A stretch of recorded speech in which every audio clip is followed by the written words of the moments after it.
Hi, today we will be doing engineering mechanics 2 marks question from question number 1 to question number 10. So let us start.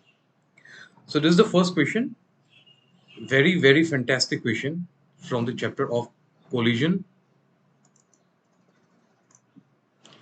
collision and conservation of momentum. A ball of mass 3 kg moving with a velocity of 4 meter per second undergoes perfectly elastic direct central impact with a stationary ball of mass m. So elastic collision, direct central impact. This implies that the momentum will be conserved in a single axis. So this is basically a 1D problem. Impact with a stationary ball of mass m. After the impact is over, the kinetic energy of the 3 kg ball is 6 joule. Okay. So the possible values of m are. Okay. So let us try to find out. Let us see what exactly is given in the equation. So it is said that the velocity, initial velocity of the 3 kg ball. So there is a 3 kg ball, 3 kg ball, which is moving with a velocity of 4 meter per second. There's a 3 kg ball which is moving with a velocity of 4 meter per second. So it has undergone a perfectly elastic central collision with a ball of mass m, which was stationary. Okay. So after the collision, the velocity of the 3 kg ball is, let me say, initial velocity is v1 and v2, and final velocity, let me say, it is equal to v1 dash and v2 dash, right? So v1 dash is given, as not v1 dash is not given, but the kinetic energy is given. Kinetic energy v1 dash, kinetic energy is given.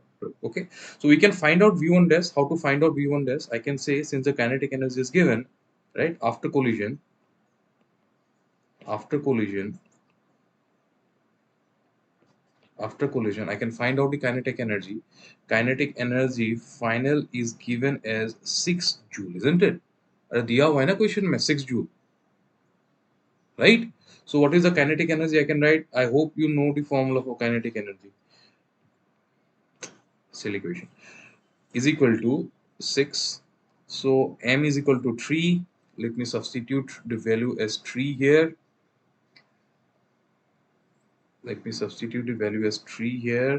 So v1 dash is equal to 6 12 4 root over 4 root over 4. So basically root over 4 is equal to 2. एक छोटा सा गलती मैंने यहाँ पर किया है. Let me tell you, this is the most important trick in this question, right? Now velocity, the kinetic energy can only give the magnitude of velocity, it cannot give you the direction of velocity. So after collision, there are two possibilities. The ball goes strikes and continues in the same direction.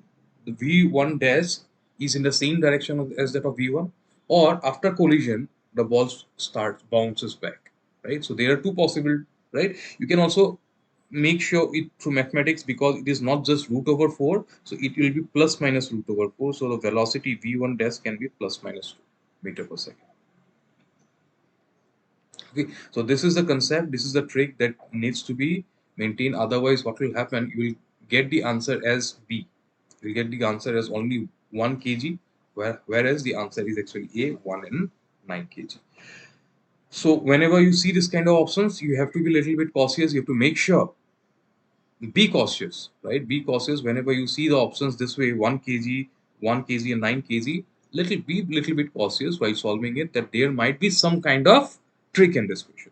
Okay, so I have now find out the final velocity of 3 kg mass, right? That is plus minus 2 meter per second. It can be plus 2 meter per second or minus 2 meter per second. What next? Now I can conserve the momentum, conservation of momentum. Conservation of momentum, right? Conservation of momentum. So what is the equation for conservation of momentum? Equation for conservation of momentum is, I can say, initial momentum. What is initial momentum? Initial momentum 3 into v, 1, right? Mass into velocity of 1, right, is equal to final momentum. Final momentum, I can write it as 3 into v1 dash plus m into v2 dash, right? So here the value of V1 can be 2, it can be plus 2 or minus 2. It can be plus 2 or minus 2. So if V2 is equal V1 dash is equal to, let me say 2. So in that case V1 तो हमें पता ही है, V1 is 4, 4 3 is 12, 12 minus 6. 12 minus 6 is 6. So this implies m V2 dash is equal to 6 units, right? And if V1, I'm writing it here now, right? If V1 dash is equal to minus 2, this implies it will become m V2 dash will be 18. M V2 dash will be is equal to 18. Let me say this is equation number 1.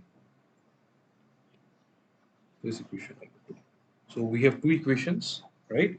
And we have to find out the value of V2m, the value of. Now, can you use anything else? So you can take the hint from the equation itself. Kinetic energy is given, so definitely what I can take, I can use, and the collision is elastic in nature, so I can use the conservation of kinetic energy. So if I use conservation of kinetic energy, by conservation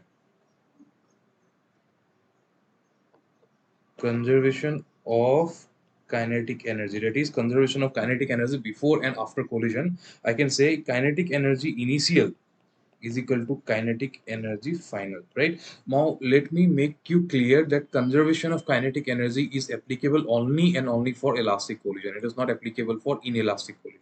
So since this is elastic collision, I can definitely conserve kinetic energy. So what is the initial kinetic energy? Half mass v square is equal to final kinetic energy is half mass v1 square, v1 dash square, basically v1 dash square. So this is already given as 6, so I'll directly write it as 6. अरे दिया हुआ है ना question में 6. I'm not writing the units now. Units I'll write it at the end. Plus half m. This is the m we require to find out v2 dash whole square. Right? From this equation, I'll get the value of m v2 dash. M v2 dash whole square is equal to 4 square is 16, 16 divided by 2 is 8, 8 3 is 24, 24 minus 6 is 18, 18 to the 36. So this value is 36. Let me say this is equation number 3. Right? So we have two equations, 1 and 2. Equation number 1 is m v2 dash is equal to 6. Equation 2 is m v2 dash is equal to 18. Right? And equation 3 is m v2 dash is equal to v2 dash square is 36. So if we divide equation 3 by equation 1, so equation 1 is m v2 dash is equal to 6, right? So if you divide equation 3 by equation 1, you will get the value of v2 dash as 6 meter per second, right? So you substitute the value of v2 is equal to 6 meter per second in equation 1, so you'll get the value of m as 1 kg. Similarly, if you divide equation 3 by equation 2 is m v2 dash is equal to 18, you'll get the value of v2 dash is equal to 2 meter per second. So, and you'll get the value of m. From equation 2 itself, you substitute a value of v2 as 2, you'll get the value of m as 18 divided by 2 is 9. So, what is the answer? So, the answer is A, 1 kg and 9 kg. I hope it is clear to all of you. Let us move on to the next question. Question number 2, that is from a Truss. So I'm sorry, these questions are mixed. Actually, this should have been topic wise. The questions should have been set. From next subject onwards, I'll try to set the questions topic wise so that it becomes easy for you to practice. Okay. Question number 2, a truss is composed of member AB, BC, CD, AD and BD as shown in the figure A. Okay, very good. A vertical load of 10 kilonewton is applied at point D. Nice, fantastic. The magnitude of force in the member BC is. So what is the force in member BC? This is what you have to find out. Very lallu type question hai, very easy question hai. If you know, you can actually solve it very easily. Now, देखिए, we have to proceed with method of joints. You cannot proceed with method of section in this question. You have to proceed with method of joints. So we'll start with joint number C. और कुछ देखने की जरूरत नहीं है, joint C देखेंगे. So to find out, to start with joint number C, how many forces are there? There will be a reaction at C, and this force, this force. So there are three unknowns. We'll not be able to solve it with three unknowns. We have to reduce one unknown. So we have to find out the reaction. We have to find out the reaction. Are Baba, we have to find out the reaction. So how to find out reaction? No calculation required here. You can see this is a very symmetric structure.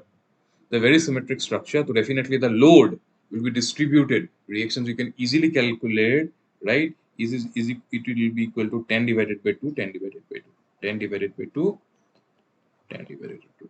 So basically, because of this is a symmetrical structure, we are able to say this. Okay, fantastic. Now, let us consider the equilibrium of joint C.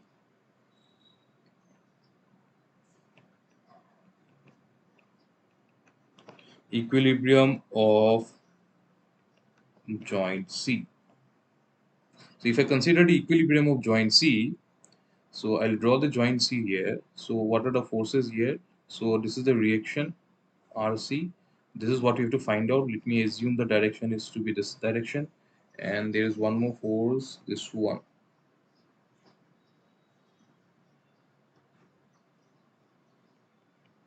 Now you know the direction of RC correctly. ये direction आपको पता है. This is correct. I am 100% confident that the RC is acting upwards. So these two directions you can assume it any way, right? If you are wrong, you'll get the right answer. Even if you're wrong, you'll get the right answer. How? ठीक है. मतलब see, one direction definitely you can assume it to be wrong. Okay, one direction you can definitely assume it to be wrong. You can come up with the right answer even if you have assumed one direction wrong. Your final answer will be negative. But at least two of the directions you have to consider correctly. RC and FD. Okay, RC and FD, I have to consider the directions correctly. Okay, I have to consider the directions correctly. Okay. So this is how it is going to be. This is how it is going to be, right? And anyways, ठीक है, कोई problem इतना नहीं आएगा because they have not asked you what is the nature of force. Only the magnitude of force is being asked. So it is completely fine even if you assume the direction wrong. Only thing is that we get this negative. Don't substitute the negative answer because you're being asked the magnitude of force, right? So whatever you apart from RC, whatever direction you assume, it's not going to cause any problem. Okay, so this angle is 45 degree. You can see 45 degree. Now let me write down the equation. How to write down the equation? I can say FDC sine 45 degree is equal to RC. FDC cos 45 degree is equal to FBC. Let me say this is equation number 1, this is equation number 2. Simply divide these two equations. Simply divide these two equations. This will get cancelled out. This will become tan theta. So what is the value of FBC? BC, I can say it is equal to RC divided by 10. 45. 10, 45 is nothing else but 1. So it is equal to 10 by 2. That is equal to 5 kilonewton. 5 kilonewton is the right answer. I hope it is clear to all of you. If you have any doubt, if you have not understood any of the concept, you can comment me on the comment box. I'll be happy to make a video on it. Thank you. Let us move on to question number 3 now. Question number 3 is again a very fantastic question. Very fantastic question. Let us try to understand what does this question say. A car having a weight W is moving in the direction as shown in the figure. Okay. The center of gravity of the car is located at a height h from the ground. Okay. The center of gravity, it is located at a height h from the ground. Fantastic. And midway between the front and rear wheels. So this is basically midway. This is at a distance of L by 2. Midway between the rear and front wheels. Fantastic. The distance between the front wheel and the rear wheel is L. It is given. The distance between the rear wheel and the front wheel is L. The acceleration of the car is A. Fantastic. The car is accelerating with an acceleration of A. And the acceleration due to gravity is G. Okay. The reaction on the front and the rear wheels are given by. Very fantastic question. Very conceptual question. Very awesome question. Let us try to solve it. Now, the weight of the car will be divided among the front wheels and the rear wheels, right? So there's a pair of the front wheels and pair of rear wheels are considered. So I can say that this reaction, right? The reactions will be W by 2. If the weight of the car is given as W, so W by 2 will be divided among the front and the rear wheels, undoubtedly. Okay? And both of these reactions will be acting in the upward direction. Both of these reactions will be acting in the upward direction. Array, weight of the car is downward, so reaction will be upward. Okay?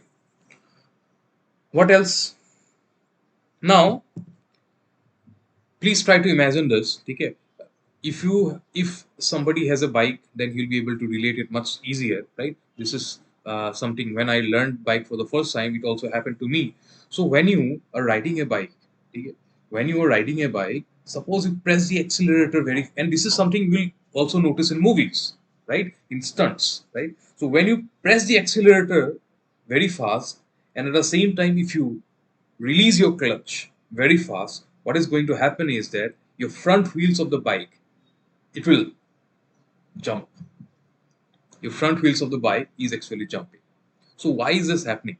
Why is this happening? You must have seen it in movies. Those who have not experienced it while riding a bike, you might have seen it in movies. And those who have bikes, you definitely feel that if you accelerate it, you leave it the clutch. If your acceleration of the bike is very high, so there is a very good possibility that the front wheels of the bike will just jump. It will take off from the road, right? So why does this happen is because if the acceleration of the vehicle is very high, there is the inertia force which will be acting in the backward direction. So the inertia force, my dear, it is acting in the backward direction. Inertia force is M into A. Inertia force is acting in the backward direction. So if the inertia force is acting in the backward direction, this is trying to create a couple, right? And it is trying to actually topple the bike. So this inertia, what is trying to do, it is trying to lift up the front wheels. It is trying to lift up the front wheels, and it is trying to press down the back wheels. This inertia force, you must be able to feel it. This is trying to lift up the front wheels, and it is trying to press down the rear wheels. So the direction of reaction, if I want to consider the direction of reaction, okay, if I want to consider the direction of reaction because of this, right? Because of this inertia force, the direction of reaction will be something like this. The front wheels tends to lift from the ground. So I can say the overall जो उसका effect रहेगा, the overall what will happen, the because of the moment, the overall reaction will reduce. Right? Let us try to create the movement. Let us see how much movement it is actually applying. Okay, let us see how much movement is it applying. So it is trying to press. It is trying to press the rear wheel. Let me say because of the reaction. Let me try to take a moment about this point. Let me say oh. So this will be the direction of reaction because of the movement. Okay. This is the direction of MA. Oh, sorry. It is trying to press the rear wheels, so the reaction will be in this direction. Reaction will be in this direction. Reaction due to movement, right? And this is the force MA. So can you calculate what will be the reaction due to movement? Reaction due to movement will be is equal to. इसे जरूरत नहीं है ऐसे करने की, ठीक है? But let me say, okay, reaction due to movement multiplied by, if I take moment, ठीक है, about point 2, reaction due to movement into L is equal to MA into H, because this height is H, perpendicular distance is H. So reaction due to movement will be is equal to MA. MA mass is W by G into acceleration, A into H by 2. So this is what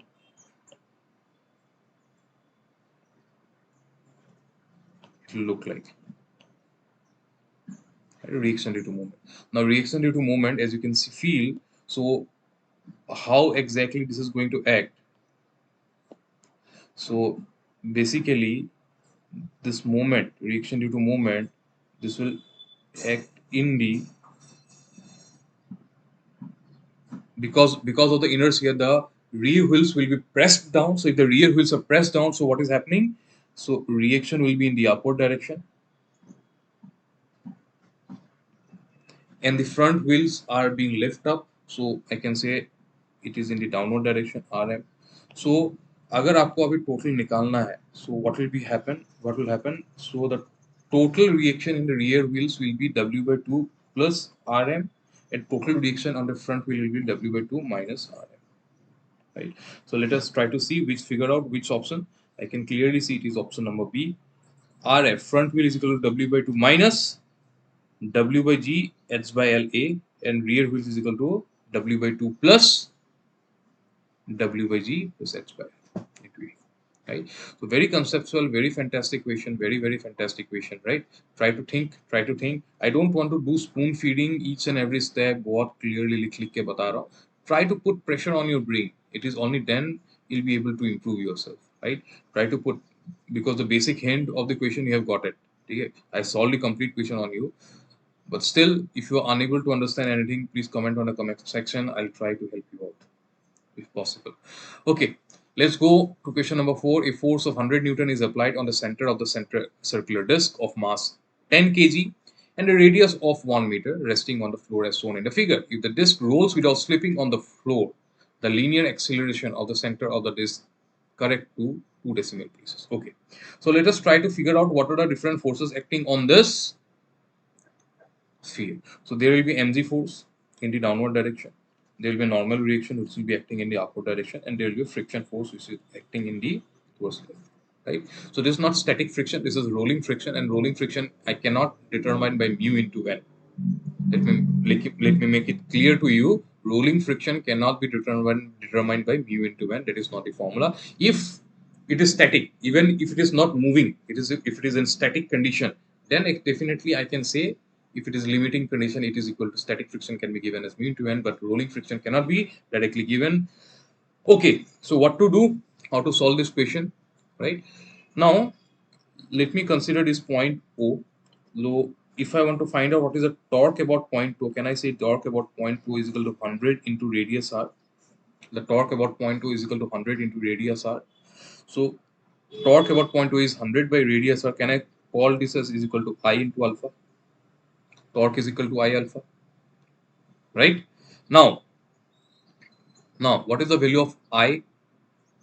So this is a disk. So value of moment of inertia of the disk about ICOR, instantaneous center of rotation, or about an axis passing through the circumference can be given as 3 by 2 mr squared. So this implies, and what is the radius? Radius भी 1 दिया हुआ है, तो very easy, is equal to 3 by 2 m r squared into alpha. So this implies alpha is equal to, what is the value of r? R is 1, and what is the value of m? M is 10, right? Alpha is equal to 200 divided by 30, that is equal to 6.67 radian per second square.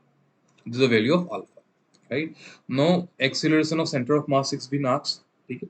So if I say summation of total force, ये करने की जरूरत ही नहीं है, ठीक है? So how to find out acceleration of center of mass? Can I say the acceleration of center of mass, ACM? Acceleration of center of mass, I can say it is equal to alpha into r. About ICOR, it seems like the whole body is having a circular motion. So acceleration of center of mass can be called as alpha into r.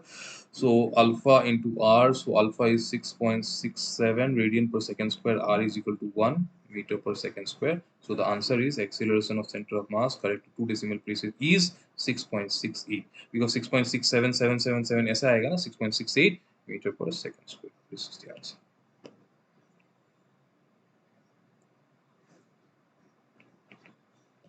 Okay, this was a fairly easy question. Let us move on to the next question. In a rigid body, okay, this is a very good question. Please try to understand. Okay? Please concentrate here. Without concentration, you will not be able to understand this question. This is a very fantastic question. Okay, a rigid body in the plane motion.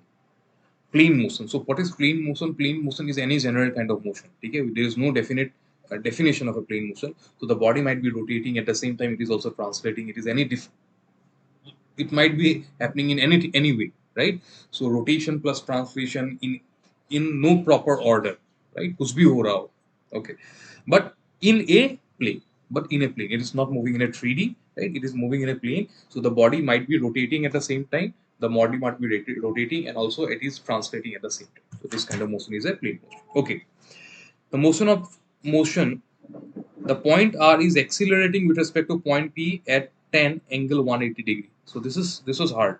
This was hard to understand. Even I couldn't understand it first time how it is given. So when I devoted somewhere around 5 to 10 minutes, the first time I was not able to solve it, I left it. I moved to the next patient, okay, because I couldn't understand what exactly it was said.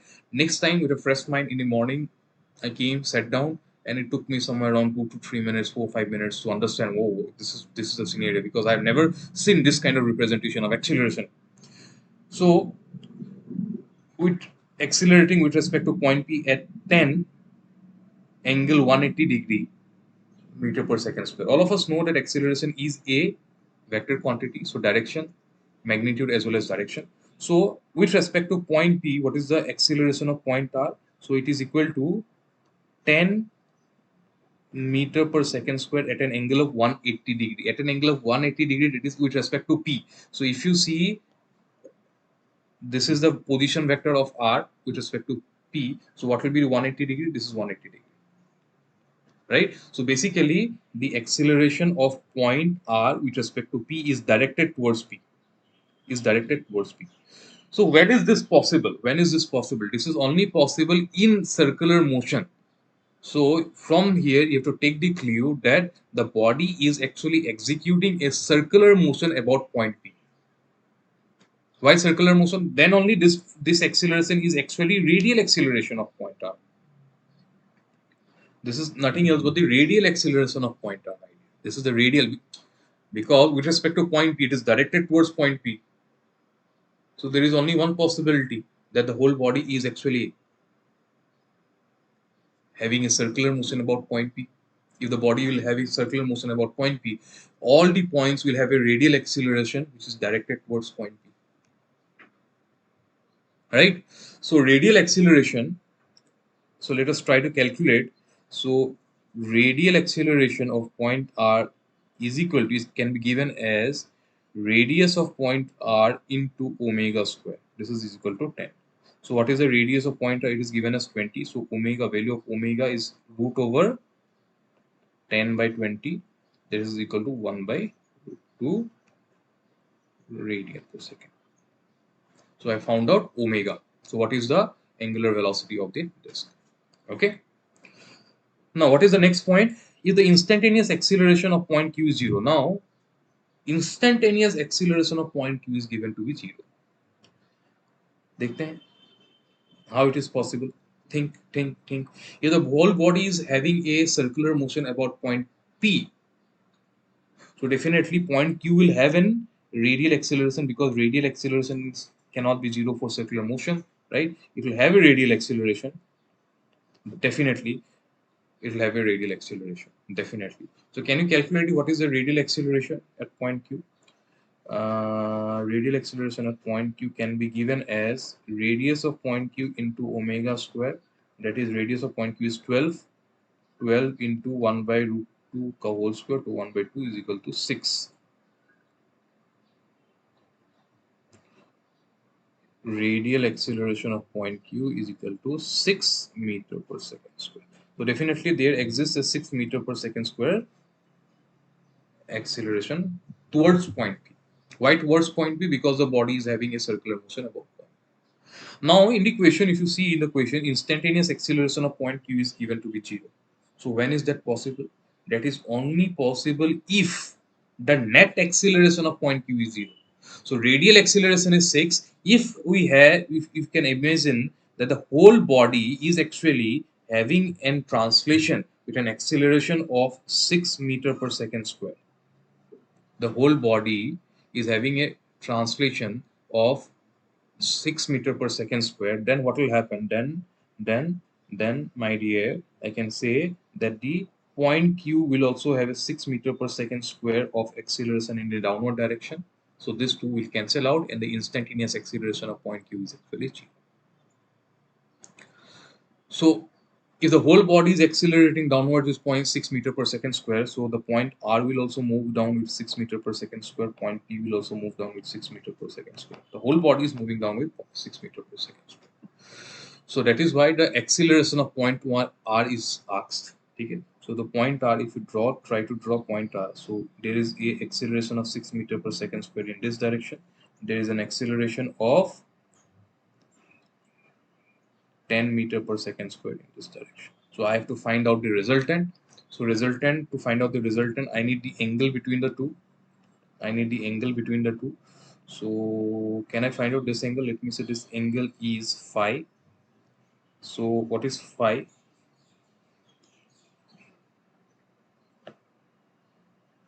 Let me say this angle is phi. I hope you are getting my point, all of you. This angle is phi. So tan phi. Phi is equal to tan inverse perpendicular by base, that is 12 by 16. So let me try to calculate it. What is perpendicular by 12 by 16? Tan inverse 12 divided by 16. This is equal to 36.87. 36.87 degree. Right, 36.87 degree. Right.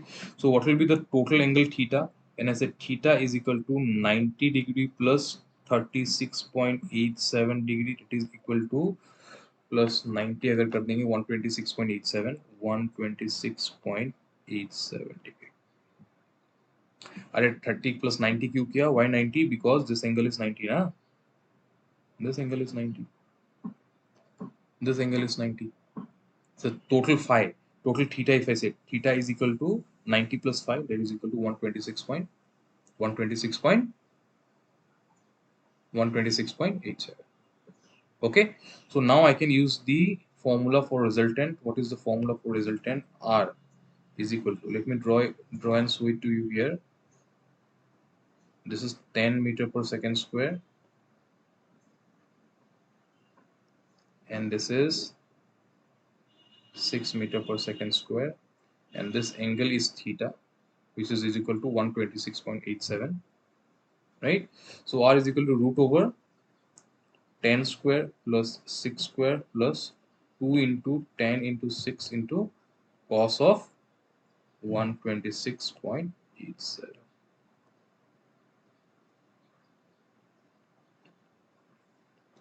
So let us try to find out the value. 10 square plus 6 square plus 2 into 10 into 6 into cos of 126.87. Root over answer is, it is coming up to 7.99. Option hai kya?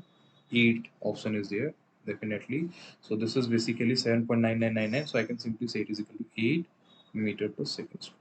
So you see, again, the question is good. I also have to find out the direction. So option is definitely between A and D. I have to find out the direction of the resultant also. So the resultant will be somewhere in this direction. Let me say R. Right. So this is just the magnitude. How to find out the angle? Let me say this angle is alpha. So I know tan alpha. Tan alpha can be given as B sine theta divided by A plus B cos theta. B sine theta divided by A plus B cos theta. Right? So if I use this formula, the B will be, so how to find out which is A and B? So the side along with alpha will become A, the side which is away from alpha will become B, right? So this will be equal to B means 6 sine of 126.87 divided by A is 10 plus B is again plus 6 cos of 126.87. So this will come out to be, coming out to be 36.87, right? So this angle, the resultant is actually 36.87, means it is somewhere in this direction. It is somewhere in this direction, because earlier we had seen this is also 36.87. right?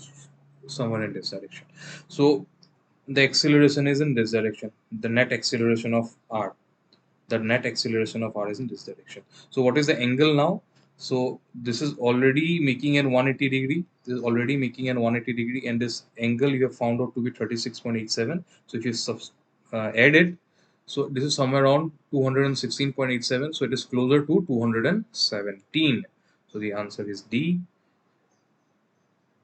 8 meter per second square at an angle of 270. So this is a very fantastic question. I hope you got it. Without the knowledge of each and everything, you will not be able to answer this question. Okay, so let us move on to the next question now. Question number 6. Let us move on to the next question. That is question number 6. A rod of length 1 meter is sliding in a corner as shown in the figure. At an instant when the rod makes an angle of 60 degree with the horizontal, the velocity of point A on the rod is 1 meter per second square. The angular velocity of the rod at this instant is, again, nice conceptual question, easy question. So the velocity of the 2 points, you must be able to understand that the velocity of the 2 points is something like this. So if you want to find out the angular velocity, first we have to plot the instantaneous center of rotation. Can we say the instantaneous center of rotation should lie in the perpendicular line to this velocity? Can I say the instantaneous center of rotation should lie in a line perpendicular to this velocity? So if the instantaneous center of rotation should lie in both the lines, the blue line and the yellow line, definitely it must lie in the intersection. So this is basically instantaneous center of rotation. What is this distance?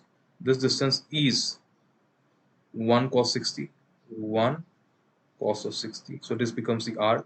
So if you want to find out the omega, can I say omega is equal to velocity of this point? Let me say this point is A, velocity of point A divided by the distance. Let me say this ICOR is given by OA. That is equal to 1 divided by cos of 60, and cos of 60 is half. So omega, the value of omega will be 2 radian per second.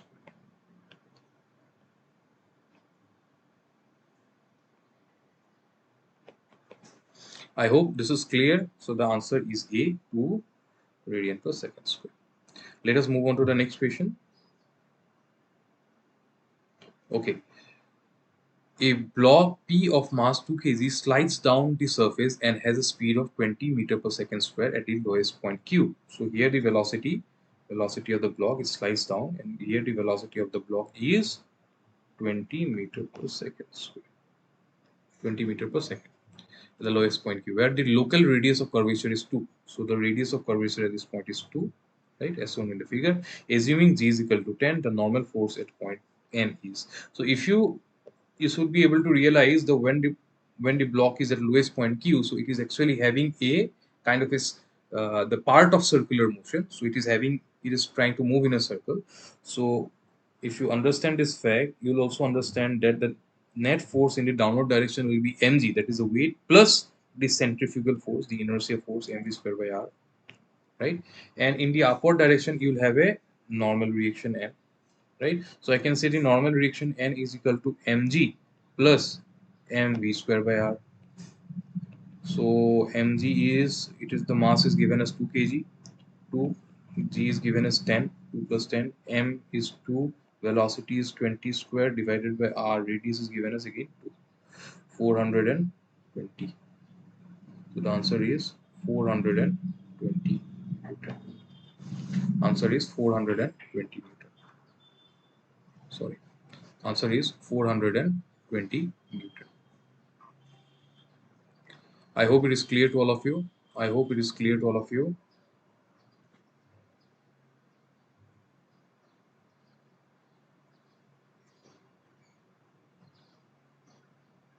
Okay, let us move on to the next question. A point mass, again, this is a very fantastic question. It does not just require the understanding of engineering mechanics, but also a little bit of geometric progression.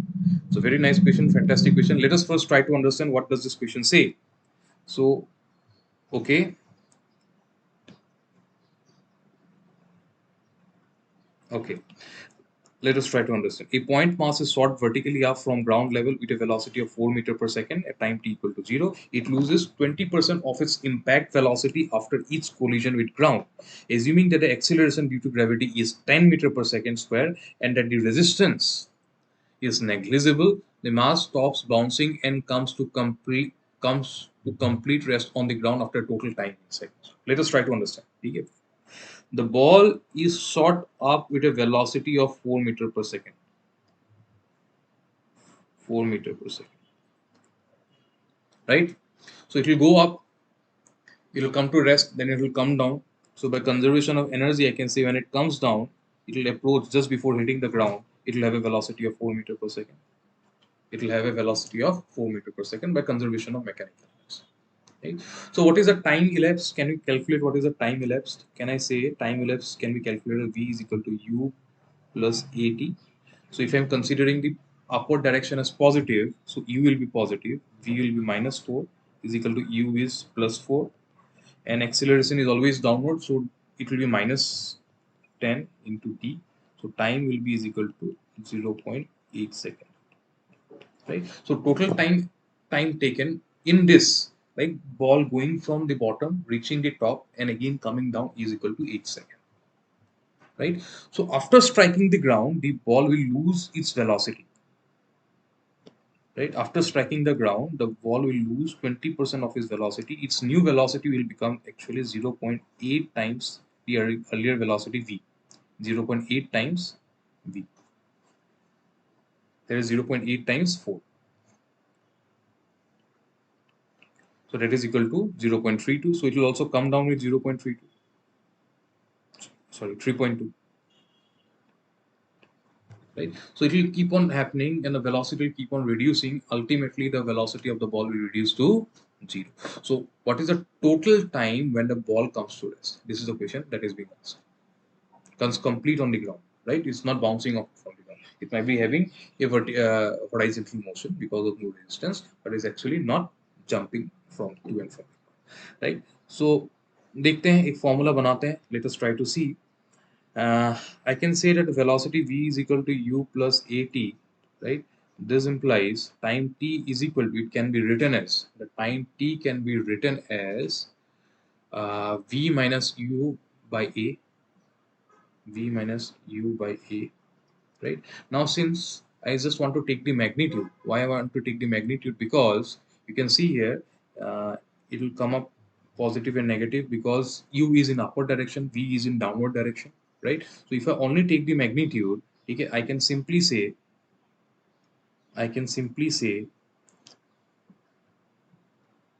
this is equal to 2I, and see, you can see the magnitude of v and u are equal, only just that it is the sign difference. So I can say this is equal to v minus of v divided by a is nothing else but g, right? So time t can be said to be 2v by g during the first, during the first, during the first, right? Uh, uh, During the first, if the velocity is v, during the first collision, during the first instance of going up and coming down, let me say the initial velocity is v, I can say the total time taken is 2v by g. I can say the total time taken is 2g by v, right? So what will be the next time taken? Can I say the velocity will be reduced by 0.8, so 2v dash by g. So v dash is nothing else but 0.8 v, right? So next time taken t double dash is equal to 2 v double dash by g, where v double dash is nothing else but 0.8 v dash, right? So what is the total time taken? Can I say the total time taken? Total time taken. So it will keep on happening for a very long time. So total time taken is equal to t plus t dash plus t double dash plus dot dot dot dot dot. This is equal to, I can take common what? I can take common 2 by g. 2 by g I can take common. It will become v by g plus v plus v dash plus v double dash plus dot dot dot dot dot. So what is this? v plus 0.8 v plus 0.8 into 0.8 v plus dot dot dot dot dot dot. So what is this? This is nothing else but a GP. And you can see the terms in GP is less than 1. So what is the sum of a GP? Sum of a GP. Sum of GP. The sum of GP can be given by S is equal to A divided by R minus 1. A divided by R minus 1. So what is the first term? First term is V, that is equal to 4. What is the R? R is nothing else but 0.8, right? 0.8 minus 1. So this is equal to 4 divided by 0.2. 4 divided by 0.2. The sum of the GP. So this portion is coming out to be 4 divided by 0.2. So that is what? That is equal to 20. That is equal to 20. So what is the time taken now? Time taken T is equal to 2 divided by 10, 2 by G into 20. So that is equal to 4 seconds. So let me see if the answer is there. 4 seconds. Yes. The answer is 4 seconds. So again, very good question. So make sure that the sum of AP, GP, all these things you keep in mind, because anytime in any question they might actually put all these things. Right? I hope you understood it. Very fantastic question. Very nice question. Okay. Let us move on to the next question. That is question number 9. The following figure shows the velocity time plot for a particle traveling along a straight line. The distance covered by the particle from t is equal to 0 to t is equal to 5. It is not 5 equal to 5, t is equal to 5. So all of you should understand that velocity is equal to velocity is equal to dx by dt, where x is the displacement. So if I want to find out x, it is integration of v dt. So displacement is equal to velocity. It is area under the velocity time graph. Or basically to say distance covered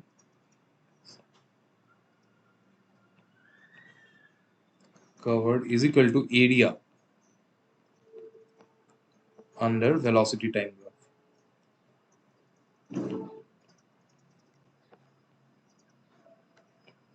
Right? So let us try to calculate the area from where to where. Point t is equal to 0 to t is equal to 5. So we have to calculate this area. So this area you can see very comfortably see it is composed of many different sections. This triangle, then there is this square, right? Then you can see this trapezoid, right? You can see this trapezoid, right? Then you can see this trapezoid again. So sum of all these areas, let us try to do sum of all these areas. So sum of the triangle, so S will be is equal to sum of the triangle, that is half into 1 plus, and square is 1 into 1 plus area of the square is 1 into 1. So area of the trapezoid is half sum of the parallel sides. So parallel side is 1 plus 4 multiplied by distance between the parallel sides, that is 1. And finally again sum of the trapezoid, half into sum of parallel sides is 4 plus 2, distance between them is, if I want to calculate it, what is the distance is equal to 1. It is 0.5, 2.5, 2.5 plus 2.556. So S is coming out to be 10 meter. S is coming out to be 10 meter answer. S is coming out to be 10 meter. Okay, again, this was an easy question. Good question. If you know the concept, I don't think anybody should have any problem in solving this question. Okay, so let us move on to the next question. The last question for today, for this session. A particle of unit mass is moving on a plane. Its trajectory in polar coordinates is given by. Okay, so here a small mistake is there. This is not 2 RT is equal to t square. Okay, this is not 2 RT is equal to t square. This is RT is equal to t square. Because if function is given, anyways, all the constant terms should be in the right hand side. Okay, so if I am saying polar coordinates, what does it mean? Polar coordinates will give you two type of terms. One is the radius and one is the angle. One is the radius and one is the angle, where time is t. The kinetic energy of the particle at time t is equal to 2 is equal to. Okay, so radius is given as at any time t is equal to t square. So what is the radius at time t is equal to 2? I can say is equal to 4. Right? Now, if I differentiate radius dr by dt, can I say this is equal to linear velocity? This will be is equal to twice of t. So what is the linear velocity at time t is equal to 2? Can I say is equal to 4 meter per second? Right? Now, phi is given is equal to t. So if I do d phi by dt, d phi by dt, so rate of change of angle is equal to angular velocity. This is equal to 1 radian per second. Right? Now, what is the kinetic velocity? Kinetic energy. Can I say kinetic energy is equal to kinetic energy because of translation plus kinetic energy because of rotation? So, what is the kinetic energy because of translation? Can I say it is equal to half mv square? What is the kinetic energy because of rotation? It is equal to half I omega square. Right? So mass is given as unit mass. So this is equal to half m is 1. Velocity I have at time t is equal to is 4 square plus half I of the particle. If the radius is 4, sorry, velocity is 4, radius is also 4.